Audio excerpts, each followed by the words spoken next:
The aim of these videos is basically to explain my version of events, which has led me to my latest decision, which is to buy a Nissan Leaf.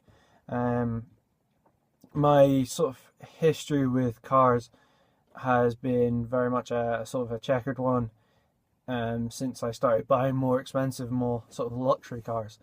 So I've had a Jeep Grand Cherokee, I've had a BMW 7 Series, I've had a Mercedes CLS, and another Jeep Grand Cherokee.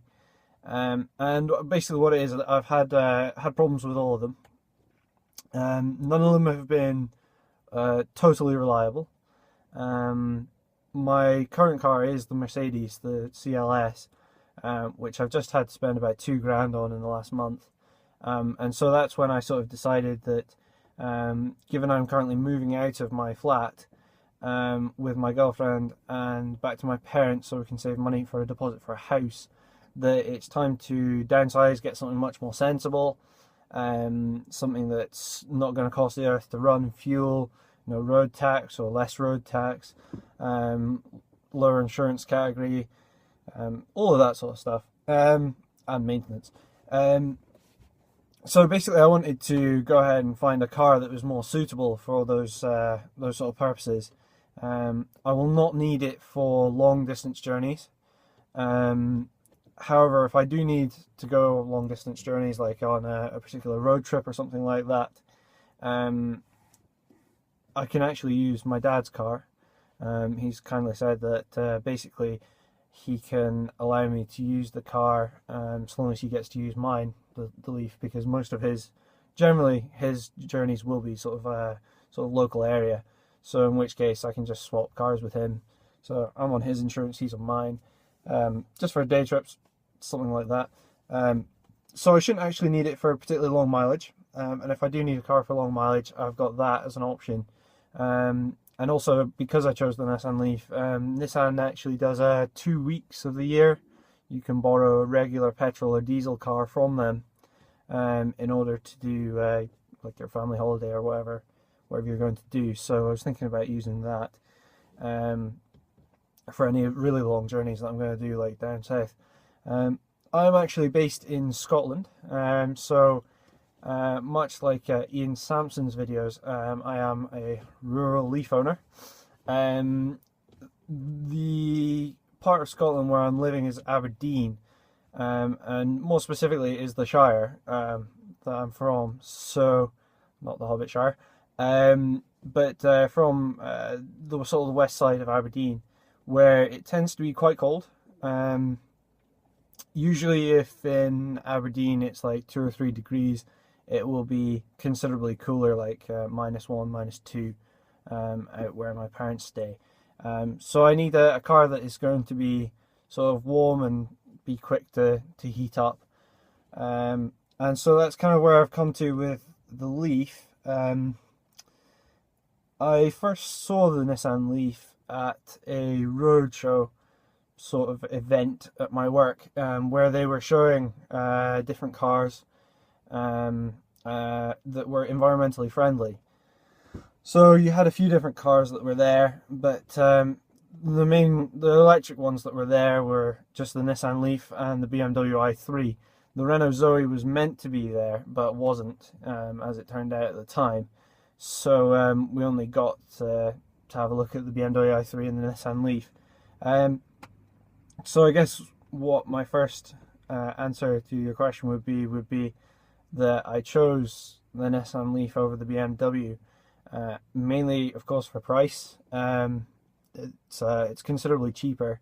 For the top of the range Leaf, you're looking at about the starting point for the i3, and I quite like gadgets, to be honest with you. So I thought that was a pretty good idea to go with that instead. Unless I was willing to spend a lot more money. Now, at that roadshow, it was about 8 months ago. However, I decided at the time that it still wasn't practical for me, that it just wouldn't be acceptable to use, because in my current flat, I live on the first floor, and I would have no way of charging it. Also, it's like a shared grounds car park sort of thing. So I wouldn't actually have anywhere to install a charger either, as it's not actually my property per se. Plus the fact that I rent it. So anyway, so that was the reason that it wasn't acceptable to me then and wouldn't really work out for me. So I decided to leave it at that point, and I just carried on with my Mercedes for a while.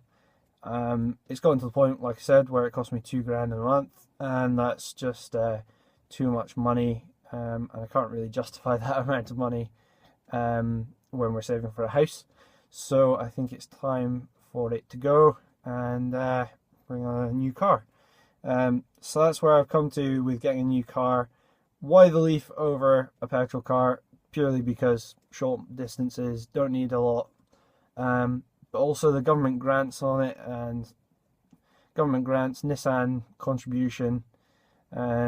Basically you get a really good deal at the moment, and it's 2 years on PCP, which I think is just an encouragement until the 2017 model arrives, which is supposedly it's going to double the range roughly. And so yeah, it's just a sort of an interim until that comes along for them. For me, I see it as the 2 years that I'm wanting to save as much money as I can for this deposit for a house.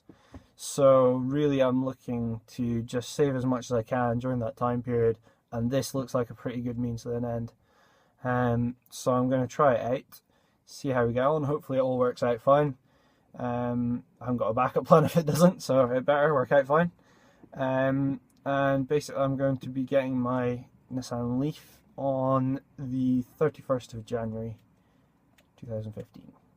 So that should be then. Okay, and that's pretty much all I have for you just now. But I'll hopefully be doing... Oh yeah, sorry, I forgot to mention what I was hoping to do with it. The purposes of these videos that I'm wanting to get across to people is that I found that there's a fair bit of, so not misinformation, but it can be fairly hard to see how to get started with an electric vehicle. Some of it I've found to be, yeah, I think confusing. Some things that have been explained to me by the dealer are maybe not quite as they seem. I really need to get the car and find out all this sort of thing for myself. Yeah, we'll just see how we go on from there.